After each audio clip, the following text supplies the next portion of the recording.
This journey will guide inside the ride where we fly.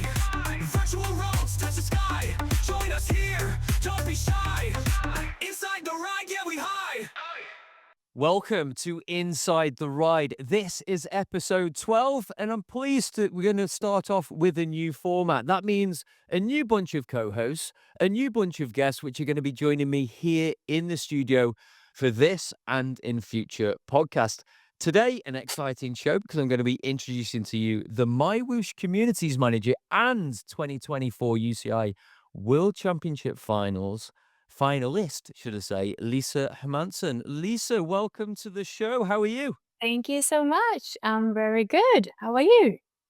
Yeah, really good, thank you. So it's like I guess it's a funny one today because you're a guest, right? Because we've got lots of questions that I want to ask you, and I'm sure the community want to ask you about your background because you've got a sort of a long background in cycling esports, but also Ironman triathlon and so on. So I'm going to delve into that a little bit deeper. But of course, you are also the 2024 UCI Cycling Esports finalist, and you are the MyWhoosh Communities Manager. So we got plenty to talk about. But as this is your sort of first show, guest slash co-host, I think it's only right that we find out a little bit more about you first of all, Lisa. So why don't you just give it? I know you're based in Sweden, and I know you're due a bit of snow, right? So you were meant to be filming some VODs today, but before we get into that, tell us a little bit about you and your sporting background. Yes. So my sporting background, I come from horse riding actually, like Lisa Norden. So I grew up with horses. So that was my main focus until I was like 17 or so. I had a year in Australia between 17 and 18. So the horse Huh. interest was kind of fading as I was away from my horse and came back and didn't have, well, the skills were there, but the interest might have dropped a bit. So I've always been like leisuring, running, and yeah, just doing it for the therapy of it rather than the competition. So in uni, I was still running like to clear my mind, headspace. But then when, yeah, was it 2014, I started to get injuries and bad knees, feet, everything. So I got a bit into cycling. Then it was just the swimming, and I did a bit of swimming in Australia because if you can't swim in Australia, you're quite lost. So they put me in swim classes because you have to do the swimming carnival, you have to do this, you have to do that.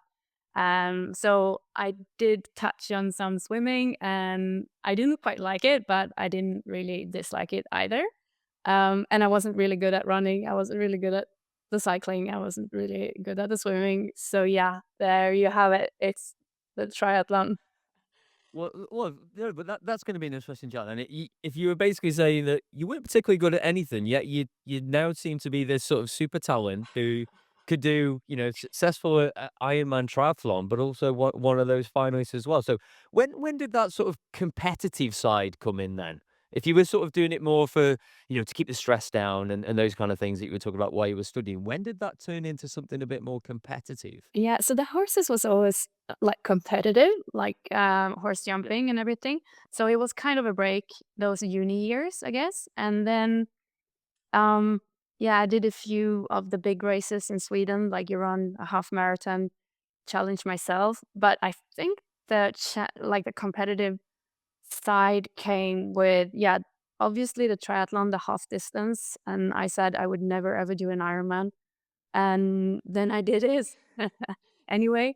So yeah, I kind of found out I had a good endurance from always being active with the horses, I guess, and always having something in mind, like a full agenda. And really, when I started to race, yeah, with esports cycling, it really started to, like, I found out I could push myself harder in races than I could in training. And even if I had like a bad mental state going into a race, could always like squeeze that little extra. Yeah. And Yeah. it was just for 20 minutes, but it was, yeah, you know that it's just for 20 minutes rather than having the Ironman training, which is hours and hours and some short, punchy sessions that I didn't really like because when you have that endure, profile, the punchy sessions are really hard. So I wasn't very good at it. I had like one speed and I was just horrible in the sprints. And we had this coach that started to like challenge me and help me with the technique and everything. And as I got better, of course, it got more fun. And then I ended up racing maybe a bit too much, but it was good for the skills and also good for progress because my FTP had been quite flat for quite some time. So yeah, I think the cycling part came with the esports cycling races that I found. But in Ironman, I always wanted to be like on top of the podium going into a race. That was always the goal, even though I maybe not always said it. But at that time, you had to win to go to Kona, and I wanted to go to Kona. So yeah. So, I mean, that's a really interesting balance, right? I mean, there are a couple of things I picked up on there of maybe it's just my narrow-mindedness and knowledge of competitive horse trials or show jumping, whatever discipline of that it was that you did that I wouldn't necessarily associate with endurance sport. But then also those two disciplines of Ironman triathlete, and you said you were always good at, the endurance side and that one pace and so on. But then cycling esports doesn't necessarily fit that same mold, right? We're seeing a number of athletes now. I'm thinking of, another athlete, Elise Gallegos, for example, who's got this Ironman background, but really seems to be getting successful in esports as well. So I just wonder from how do you balance those two things? And how have you balanced those two things from a training point of view? Have you had to sort of adapt your training specifically when you came over to, and started to get some success on the cycling esports side? How did you make that transition or did you need to even? Um, no, now I don't do the Ironmans anymore. I don't swim. I run very, very little. Um, in just because of time, really. It takes a lot of time and planning to do the Ironman training, and I didn't find the joy. Um, the last few years, like I did Kona, and then I did my sub 10, and I was like, and then what? And a few friends stopped, so it was also a social thing. But during those years, it was no, I didn't really adapt. It's funny because I practiced a lot of sprinting, so my sprinting was getting better. But then the real top end power, like the punchy and the 5 minute power, would still quite. Yeah, it was hard to compete versus the best. And then that's the focus I've had, like since I stopped with Ironman. I try to challenge myself to get better at these sessions because my FTP, as I said, is usually like just a flat line, and then one or two peaks per year um, that I get better. So yeah. All right, so let's take that then on to the World Championships, right? And your progression to get to those finals there, because you and I spoke a little bit as well in the lead up to the semi-finals, first of all. And I remember, you were quite nervous about that, and you weren't so positive that you were going to make it through because I mean, it's a damn competitive space now with cycling esports, and particularly with those athletes coming through the Sunday Race Club as well. But you got through, I think it's fair to say, because of that sprinting, and the way you sprinted there to get those points. So, yeah, how much time did you really spend focusing on that, those specific points? Just think about the semi-finals first of all. Did you change anything, or was it just the same stuff you were doing for Sunday Race Club and playing to those strengths, or did you really have to hone it in and focus on those semi-finals? Yeah, so for the race, it was all about the sprint. Like, when can I start? How long can I endure? Do I stay in the peloton? How do I do it on like a technical side? Because I do find I never have the best numbers. Like, that's what worried me going into it. Because looking at comparing numbers, we race each other every week in Sunday Race Club. We have pages with numbers, and you can dig into the data of the competitors. So I knew, like, I'm not top 20 looking at numbers. I really need to take like a chance to get the points in the sprints because there's no way I can climb that 5 minute climb and then for the full 15-minute race and then do it all over again in the stage Yeah. three. So yeah, I had a Swedish friend, and I took part in all FRR, every training session there was, to just learn about the courses, learn about how the big groups move and when you can start. I was watching the races because they were streamed, so I was watching on YouTube, like playing replays, and I saw, I think it was Luke Allport did like a breakaway attempt. So I watched what did he do, why didn't he succeed. Then I had a friend, Anna Svartström. We practiced all the way into like the last week. There were some test events, um, and so it was all about that sprint and nailing like the timing, and then just recover, and then all in for the first climb, because I know that's the only way I can score points, because it will be too hard when I was looking at the 20 minutes that the competitors can do. So yeah, it was more like I try to use my experience from racing in different platforms, um, and yeah, make it better, or lifting my numbers, so to say.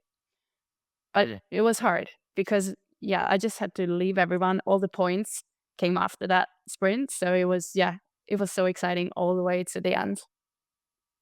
But I guess you know you've got to be really committed to your plan as well, just to have the confidence to sort of say to yourself, I've got to sit up now and just take it easy on this climb. No matter who comes past me, no matter how many come past me, you've just got to sit tight, knowing what you got to save for stage 3, right? Yeah, and it was So I think it's also sorry, I think it's also fair to say, Lisa, as well, that you, although you know you were doing some work with MyWhoosh at that time with the community stuff, that actually you weren't allowed to go and ride the test events that we were doing in the back end just to test that. So the only test events you could ride, the ones that we made public, right? yep, and Yeah. watch the stream that were live. And watch the stream. Yeah, so I was so stressful because people were like racing for 30th place. Like I was watching people and I saw they going full throttle up that climb for nothing, and that really like, should I go? Should I stay? And I knew exactly what like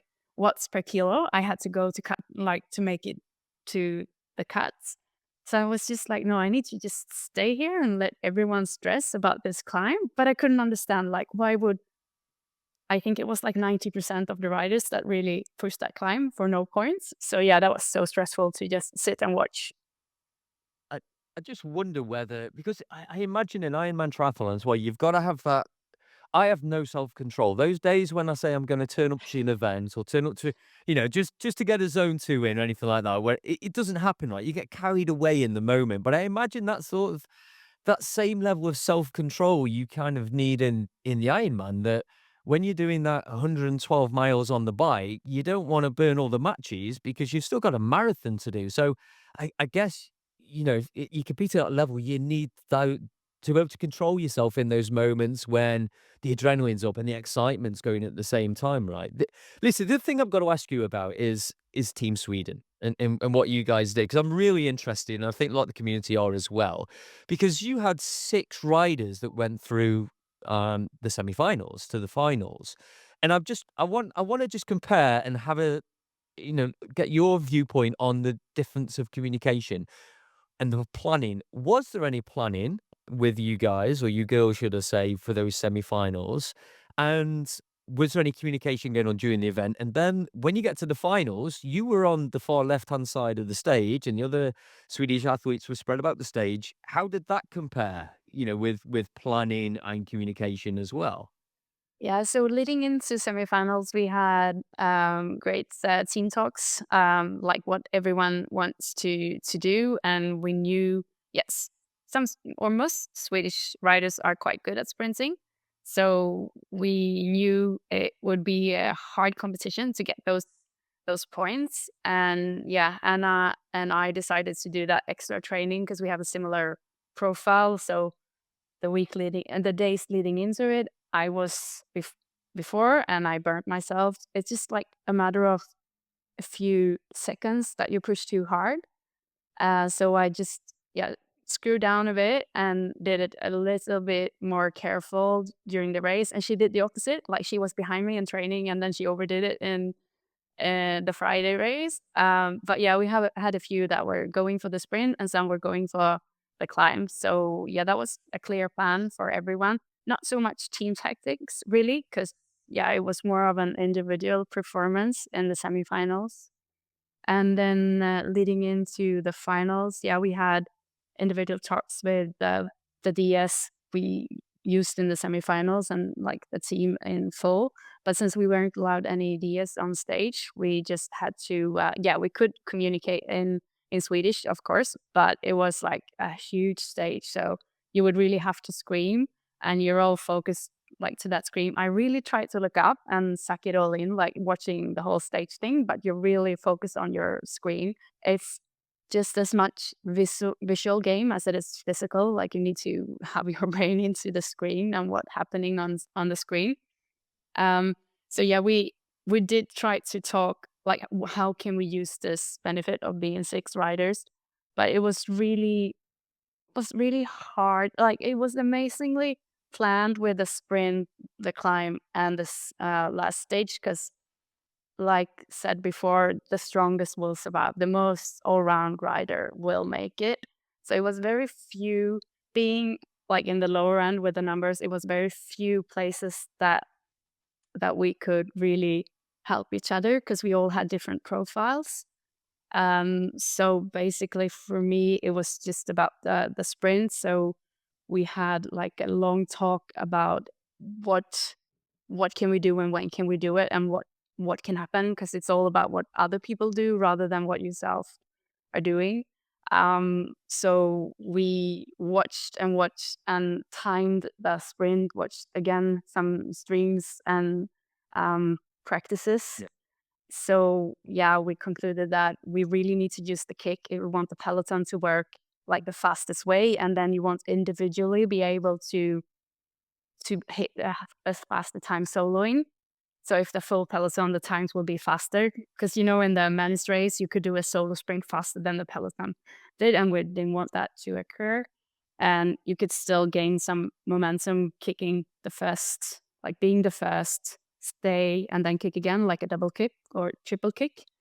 But yeah, it was hard to predict the 20 people, what people would do, but we decided to give it a go. And since I was like, I could fight for maybe 17th to 20th point. I was 20th leading into the semifinals. So and everything about 20th would be like a better performance for me. So I wasn't like fighting for a medal or so. So I would rather do something for the team, for someone who had a medal chance.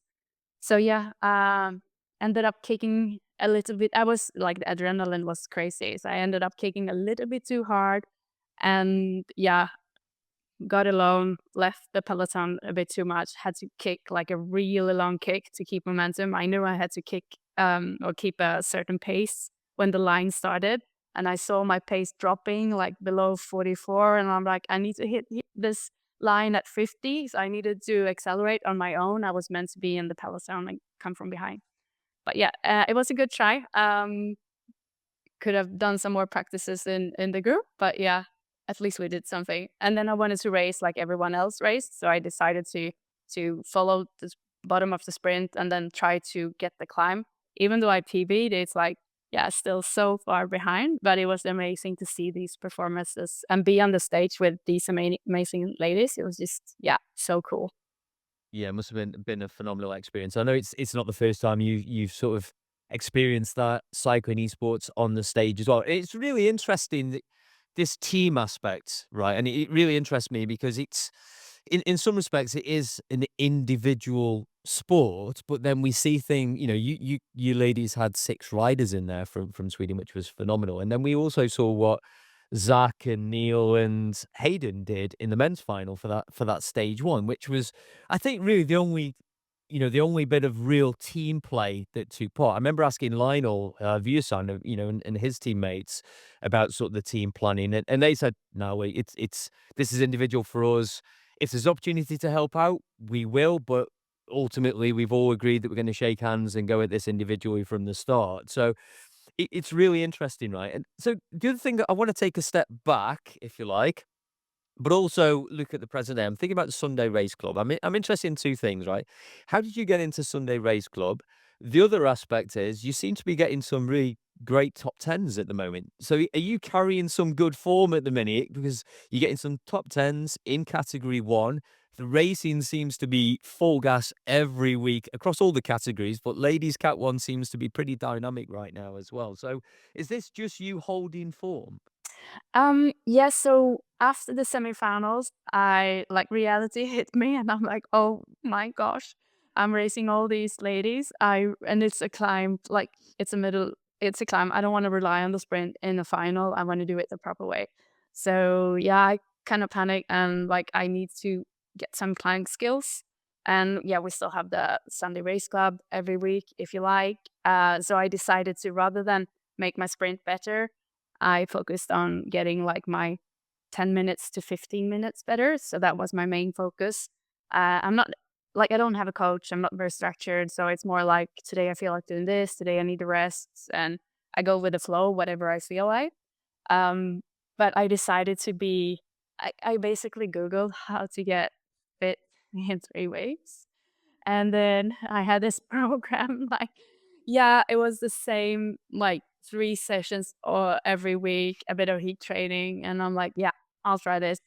Um, and yeah, I actually got a good kick on my like, because I've been managing like Belgium, the short climb, punchy climbs well before. But then I'm just dead. So yeah, I pushed my 10 and 12 minutes a bit. So I think yes, I have a bit of better forms because I was focusing on it for the last maybe, yeah, 6 weeks or so. And also I decided I won't even try to follow. I'm just like, I know where my limit is. I'm going to challenge myself. So when the train leaves and they leave like, yeah, like in Zurich, they leave for 7 watts per kilo for a lot longer than I can last. I just set a limit for myself that I know I can do this for 2, 3, or 4 minutes. I'm just going to try to challenge myself a little bit and see if I recover. And then if I get a group, I work with a group. And then the next time, I'm just going to push myself to a PB on this climb. I know it's about 6 or 7 minutes. And yeah, so we do the same courses every week, and they take turns. So Rotate. yeah, Yeah. so I basically know what did I do last time this course was on. Can I do it better? How long can I follow, but not follow like the top 5? So and that actually I don't blow up as fast. So and that's what happens when yeah the gaps are too big. So sometimes a few people blow up and I can pass them later in the race because Yeah. yeah Yeah. yeah. So I have changed my strategy rather than like going full speed, hit the wall, barely moving my pedals for the 45 minutes. I try to use it as a better training to get better at my weaknesses. So yeah. Yeah, and it's clearly working, right? And I think there are a number of things I picked up on there. First of all, if you know what you can do, right? If you know the data, if you know the courses, you know the climbs, and we were, I think you were in Zurich this week, if I remember right, Yeah. with a ladies' course there. Those climbs are shorter, but they're more frequent and they're quite punchy as well. But I think that's really great advice for the community. There are places you can go now. We've got mywhooshinfo.com with that Jakob is very kindly building, I think, there for the community. So it's really easy to go and visit that site and have a look at what you've done on these courses and these segments and what you've done for 5 minutes, 2 minutes, 1 minute in the past. And I think that's really good. And we've seen it with your results, right? Having that data and having that knowledge, each week you're challenging yourself that you can hold on to those numbers for maybe another 10 seconds or 15 seconds or whatever it might be. And each week you're getting a little bit further on the course before, I mean, for me, I'm inevitably dropped at some point, but you're basically getting further and you're climbing those rankings week by week just because you're racing smarter or within what you know you could do and just building on that week by week. I think that's great advice, Lisa, for the community as well. I don't know whether I'm comforted by, and I'm trying to imagine our producer's face right now as well, who's just off camera. When you say I Googled, you've obviously an athlete that's got this natural talent, and then with a bit of googling, you got yourself to the World Championship UCI finals. Of course, we know you're building on exceptional, biology and talent and training that you've been doing anyway as well. Lisa, I think that's a really nice lead in though to talk about your role with MyWhoosh. And because we've just been talking about coaching and training, I think let's start about the live coaching in the VODs.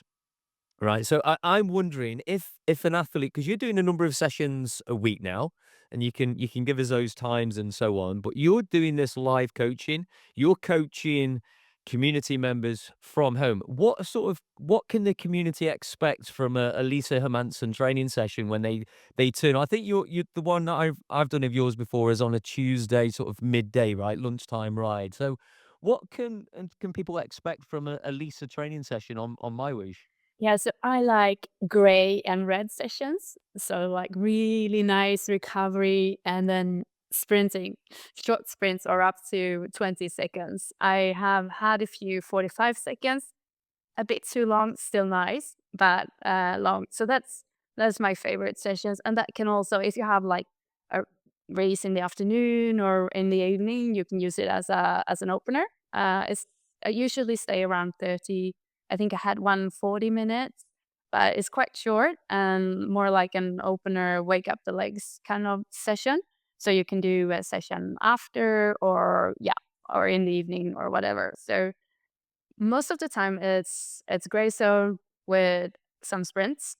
This week I thought I planned 30-30s, but it was 40-20s, and that's like a huge difference having that one-to-one rest work versus one to half the rest. So that was like 5 minutes, really, I think even 6 minutes, quite hard, even for me.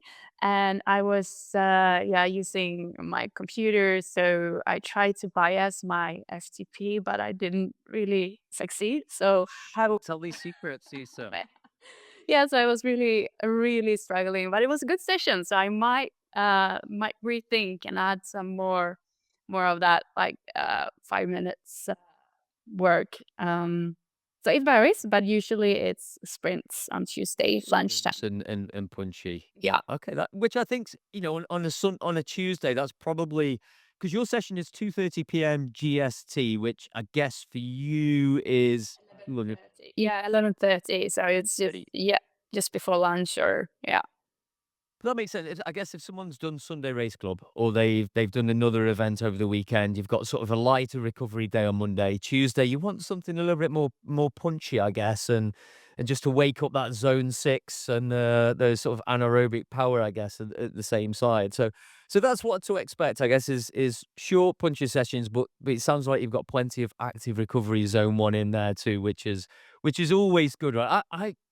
I love those short punchy sessions, providing that you're going straight back into zone one. Those punchy sessions where you've got to try and recover at threshold or just sub threshold. I did sub threshold XX yesterday, and I think we had 12 30-second sprints with 2 minutes in between, but it was zone four in between. Oof. I mean, even the zone four doesn't feel comfortable, right? It's just so uncomfortable. So it sounds like it's the really manageable sessions. And I know, Lisa, those numbers have been building on a Tuesday as well. So if you're a loose end and you want to get a good lunchtime session in Northern Europe on a Tuesday, then Lisa's session, 2:30 p.m.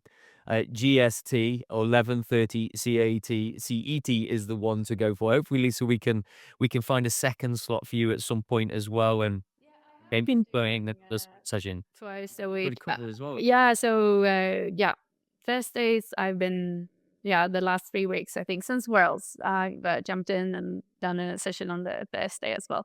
Similar, but I try to have longer intervals on the Thursday. Yeah. All right. So then you mentioned about the training you're building up to the Worlds. I'm just thinking about what's next. What else are you training for that maybe people can also come and join in on our sort of community calendar as well? What's the next competitive focus for you, Lisa? That would be nationals. Uh, Sweden, the Swedish Nationals Championship, the Swede Cup. We have like a weekly challenge where all the Swedish riders can compete against each other. And we have a lot of riders that are active. So it's always a good competition and good training. with that. But the next one is in February with Swedish nationals. And that's another live event as well, if I remember rightly. Yeah, usually, yeah. It's been a live event the last couple of years. So we were in the north of Sweden this year. So it's pretty cool. It's like the contrast going from the Ironman, where you have like thousands of athletes cheering at each other, to the crowds and all their families and friends, and you have the cities and everything. Yeah. It can be lonely, of course, as well, but it's a contrast being in your own basement all alone, and you get to these live events. Like, it's a perfect combination with, yeah, like worlds or previous Swedish national championships, where you actually have a crowd and you find that extra energy to squeeze out, just because there's more adrenaline when you have a crowd and you meet all your competitors. It's just a different thing. I really enjoy the live events. And I think it's I mean, you know, Lisa, I worked in Scandinavia quite some time. I was, you know, I've been selling fitness equipment in, you know, Sweden, Norway, Denmark, Finland for quite some years now. And it's right. You guys, not to generalize the Scandinavian market, but you know, the Swedish people generally, you tend to have a lot of gyms and equipment at home, right? Is that just related to the fact that you know, if the weather in the winter is just that bad that you can't get out and travel to gyms? What is it, you know, that means you guys do so much training indoors?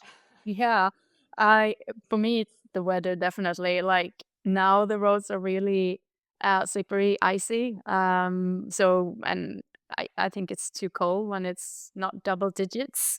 So yeah, indoor is just so convenient. I guess it's also because it's a long country, so you have to travel a lot. Yeah. But gyms are quite close, so of course you can combine having your own home gym with your gym card and so.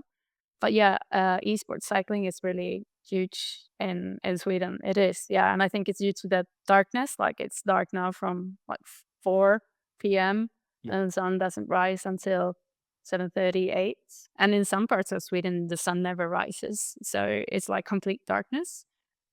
And in the opposite, in the summer, it never goes down. It's just daylight, 24 hours. So yeah, The reason, not, again, not to be so negative, but we are getting into winter, right? And you mentioned there about the, you know, the loneliness aspect, you know, which I guess can play a thing if you're working at home and training at home all the time.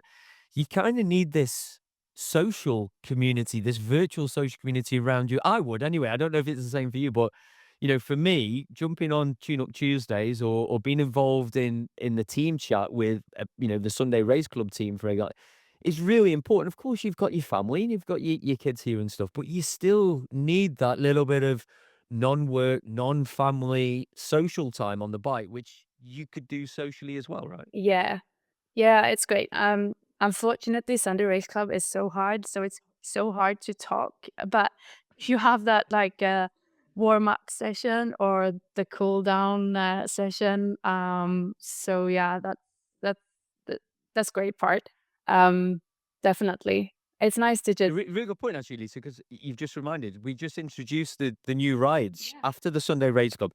And this is a shout out to the community there. We've got these new rides that take place immediate. I think within 10 minutes of the majority of the finishes for both the men's and the women's races, you can jump in these specific sort of MyWhoosh specific cool down, Sunday Race Club cool down rides. And we've set up some Discord channels, Lisa, as well. I think. Yes, that's correct. So if you don't have a Discord channel with your team or your friends, you can jump into the Discord for the full event. So everyone that has joined the event can also join the Discord channel. So you have the voice chat in the three dots, and then it says channel, and you will see who's entered and who's active with their mic. And we had some Yeah. pretty good numbers. Everyone tends to do, because you need a cool down, right? After that effort. Yeah, it's about the only opportunity I ever get to ride with Cat 2 and Cat 1 riders is if I jump in that social ride after. So, yeah, if you remember the community and you're racing Sunday, or even if you're not, you just want to come and chat and join in the Discord on a Sunday, just come and join that ride immediately after the Sunday Race Cup. The other thing, Lisa, I wanted to ask you about is just on about community rides is we've got the Echelon Racing League coming up. This is going to start, I think it's December the 7th, stage one. Have you penciled that in the diary? Yes. So I know Echelon's a popular competitive series. Yeah, and I have actually signed up. This will be my third time. So I signed up for the RGT. I did maybe only one, two, three races. It was so hard. I never learned the platform really well.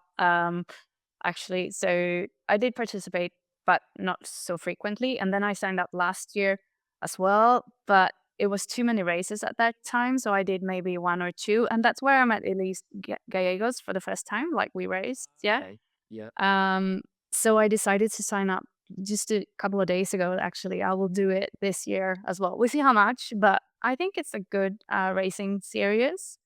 So I will definitely take part. I'm looking forward to it. Yeah, I think.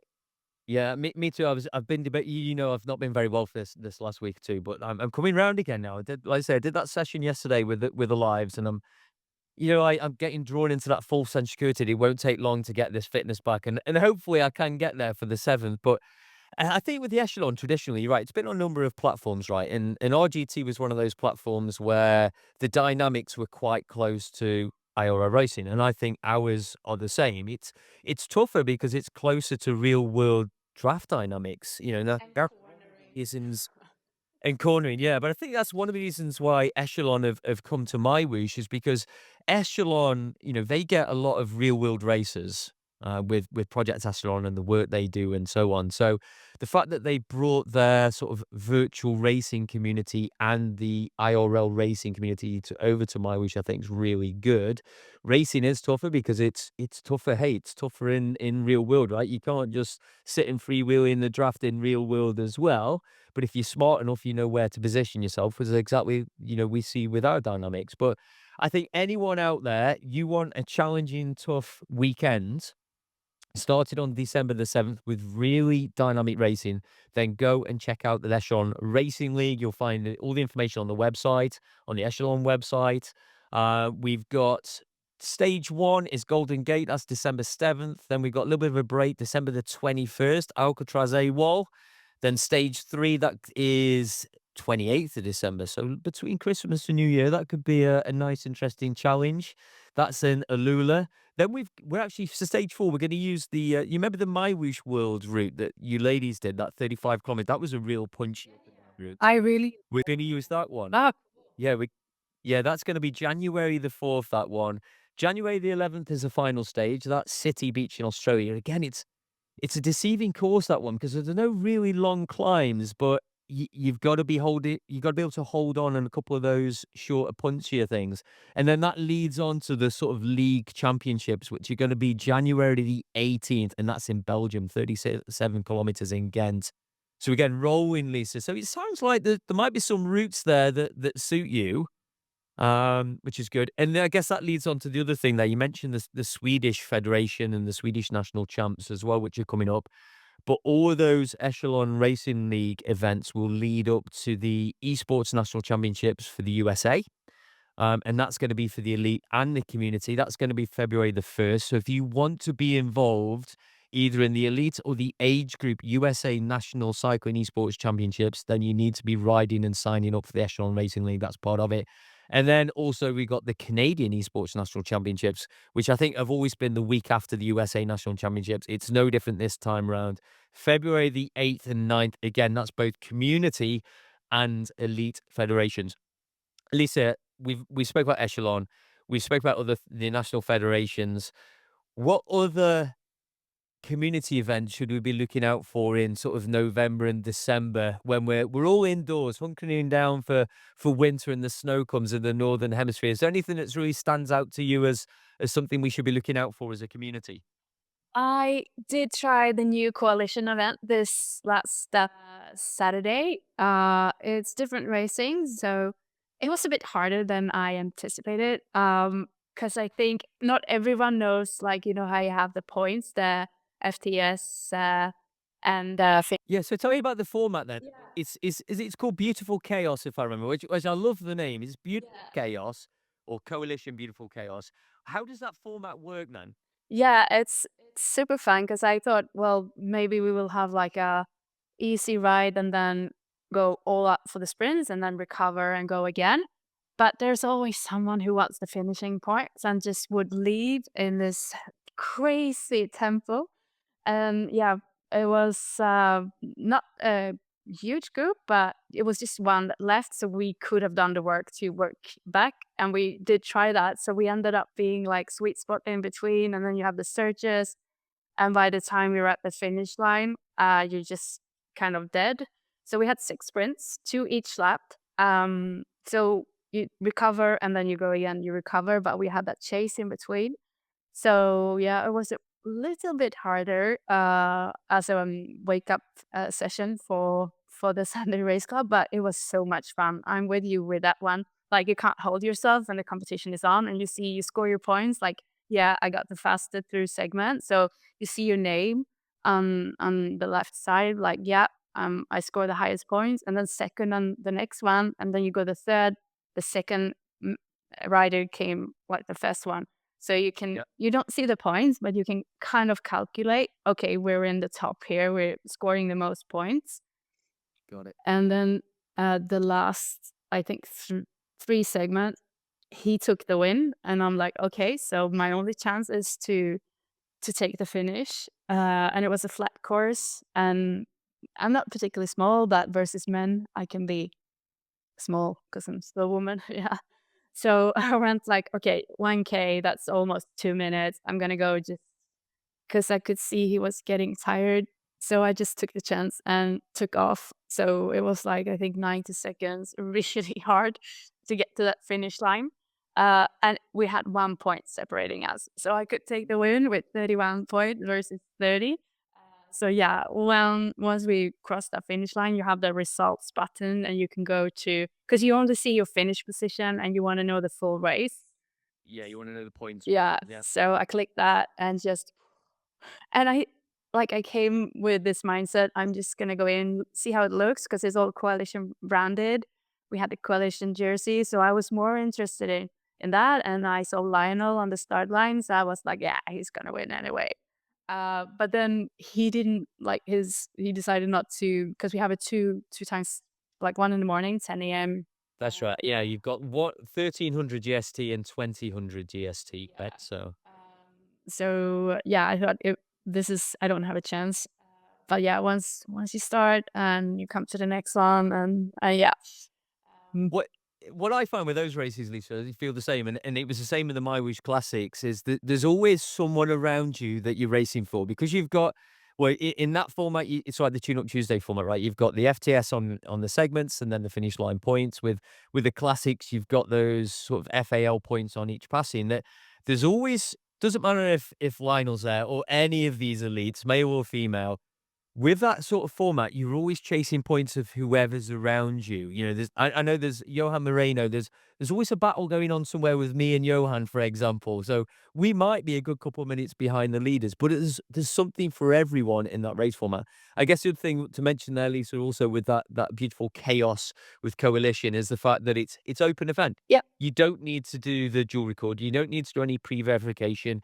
You could just turn up, enter that event on the line, and away you go and have some fun with the coalition. And you're right, the coalition kit is so cool, right? With the sort of the pinks and the greens and the all sorts of, it's like a chaotic top in a beautiful sense as well, that one. So I guess that's really good. No, that's really good. So beautiful chaos with coalition on a Saturday would be your pick. The one that I'm looking out for, I'm already thinking about the new year and the new year resolutions that we typically do here in the UK. So I'm thinking OTR, we got the Tour de Mons coming up. That's going to start 1st of January with the team time trial. And it's one of those formats again that's going to add a little bit more team play into it as well. And I think it's one of those, because it's sort of like a virtual grand tour and it's taking place in January. That's the one I'm going to sign up for. So hopefully, you know, we can have a good month as we lead up to that. The other thing, Lisa, we can mention is we've got a really cool challenge coming up. This is sort of the last thing. I know we're getting to the end of the show here. We've got this new MyWhoosh 300 challenge coming up, which is going to take us, I think, from Christmas to New Year, if I remember rightly, Lisa. Yeah, I thought that was the one you were gonna mention. So yeah, both MyWhoosh 300 and Do it to get ready for the yeah. but But yeah, so we've got the MyWhoosh 300. This is going to be a community challenge. Look out for some details to be announced very soon on one of these podcasts, but also on the other social media channels as well. And again, I don't think it matters, Lisa, how you get that 300 kilometers in. It could be via live sessions with Lisa on a Tuesday. It can be by doing the community events. It could just be doing those community rides or those 24/7 bunch rides that we have at the same time. Lisa, we've got lots going on in the community with these events. We've got multiple group workouts with different groups and teams and clubs and so on. If the community want to get involved in these, if the community want to reach out to you and help to build a community, help to build an event, how can people get in touch with you? Yeah, so there's multiple ways. Some people will get in touch with me after they submit the community form. So if we spot someone who wants to do something weekly or write specific comments, I reach out and follow up and try to get a longer term. Of course, it's okay to have a once off and on, uh, but that's one way. So through the community forum. And sometimes through the support, someone has a question around community events or workouts, and they forward it to me. So yeah, plenty ways. Either support, either community forum. If you want to set up a group event or have an event or prepare for a race and want the weekly rides, I will be the one to reach out to. Fantastic. Lisa, it's been really great to have you on the show. I just want to talk about the next couple of shows that are coming up. And this one is a shout to the community. The next show, not that this show was exciting for me, Lisa. It's been great to have you on. Of course, we've got another big show coming up, and we've done a podcast already with none other than Peter Sagan himself.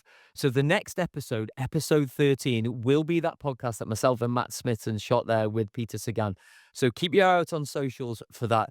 The one after episode 14, and yes, we're planning well ahead with these shows, is going to be a show that we do with MyWhoosh head coach, Zach Neer. So if you have any questions for Coach Zach, hopefully the coaching related, maybe just want to get fitter, maybe there's a particular area that you want to develop, then drop us those questions. Just hashtag inside the ride on the MyWhoosh Facebook pages, and we should get those questions and we will ask those questions to Zach live on show.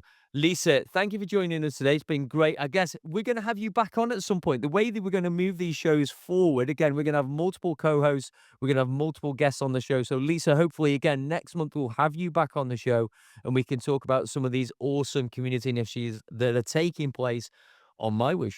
Yes, definitely. And thank you. Great. Thank you, Lisa. Great to see you. Thanks for joining us for Inside the Ride, episode 12. And we'll see you again back for another show. On this journey we'll guide inside the ride where we fly. Virtual roads touch the sky. Join us here, don't be shy.